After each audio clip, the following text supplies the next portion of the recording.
Welcome to all of our friends here and abroad. Today we want to speak about the importance of your heart's desire. It's important to understand the nature of desire. I like the words of the song that implies a desire. A desire is a wish that your heart makes. Where do desires come from? Where are our desires coming from today? What is desire? It is that which our heart wants and our mind thinks is good for us. This takes me back to the book of Genesis and the age-old story of Adam and Eve in the garden. In the Garden of Eden, the serpent comes to Eve and shows her the tree of the knowledge of good and evil. And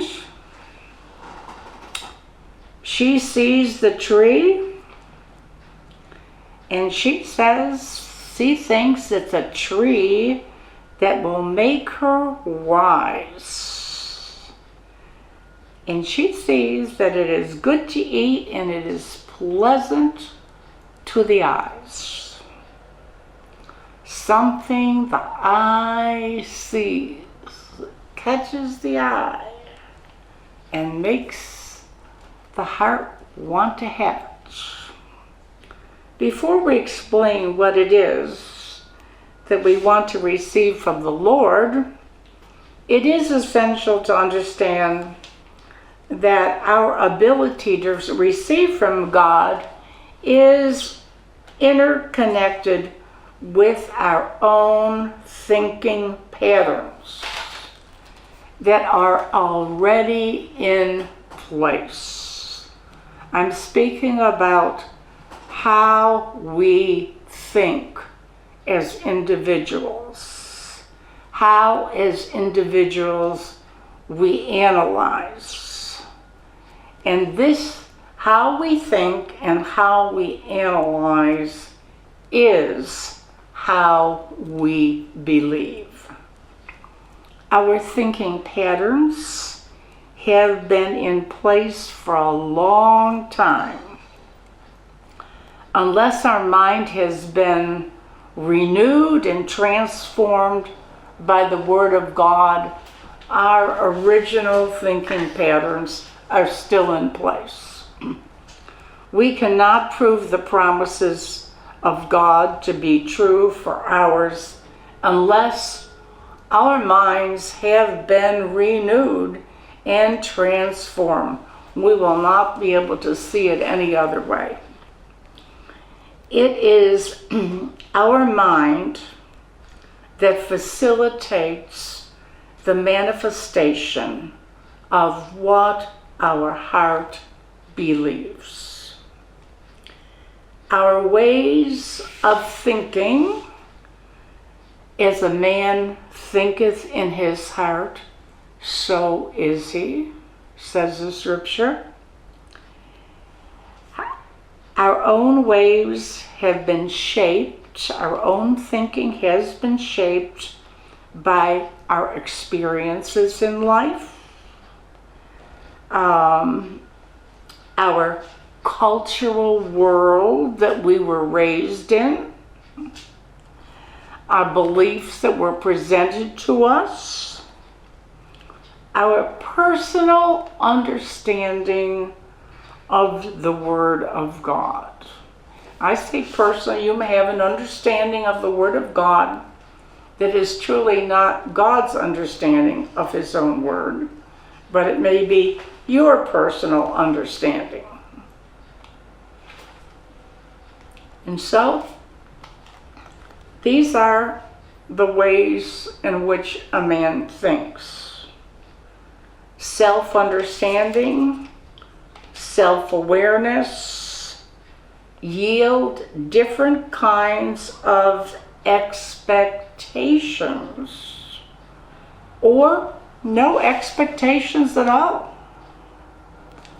All of the abilities a man has, the ability to receive what is good and good for him, is one of the greatest abilities of all. To really receive what is good and what is good for them. We know so often a person wants something that we know really is not good for them. That's where their heart desire is.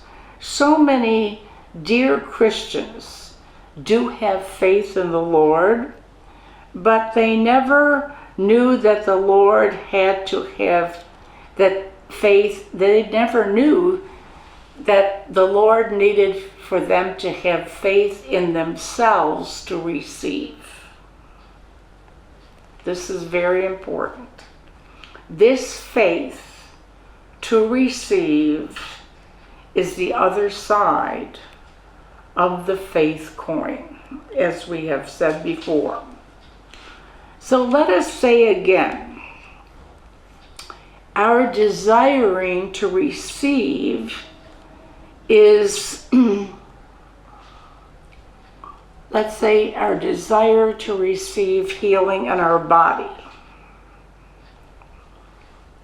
Then let us receive the account of Jesus healing the man at the pool of Bethesda.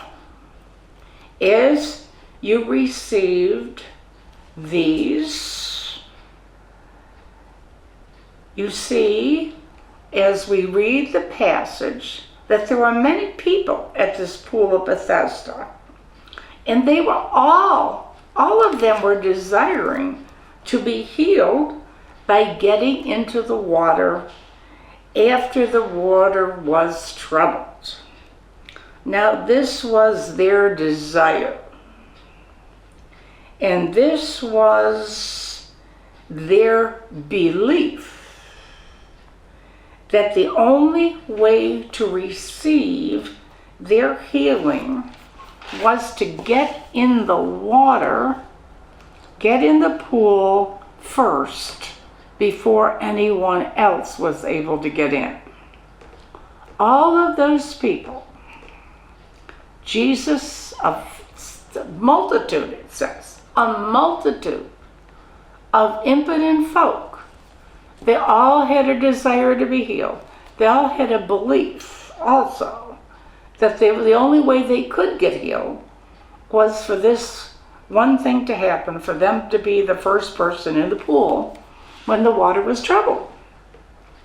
But Jesus was only sent to one man who had an infirmity for 38 years.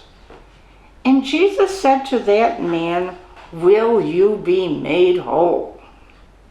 Jesus' words clarify, define, and refine what a proper desire for healing should be. I'm going to say that one more time.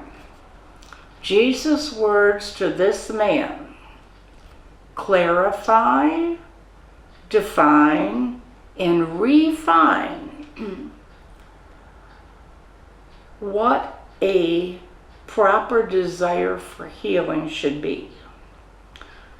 The desire was centered in a complete answer of health and wholeness. Although the man's mind did not grasp what Jesus asked him, his heart accepted it. This is really important. the words, "Rise, take up your bed and walk." The man acted upon his desire. He received, he did what Jesus said, and his heart acted upon the desire. Receiving an active heart response to your beliefs that your desire has been responded to by the Lord. When your heart goes out, your spirit impresses your soul to act in a certain way, producing potential kinds of actions. Now, I know this is not a thought that most people have, but this is the inner workings and the wisdom of how God works with the human being, with the human heart. It is with our own heart that we respond to the desire of receiving what we desire from God. It is our heart that must grasp it. It is with our heart that we receive it. And therefore, it is our heart that enables us to act upon whatever way it is that God has ordained for your answer to come. In the case of the man at the pool of Bethesda, God ordained an answer for him. Not the answer he was looking for, but his heart was willing to receive the way God ordained for him. We must take these thoughts that are communicated to us in the scripture, and we must embrace them.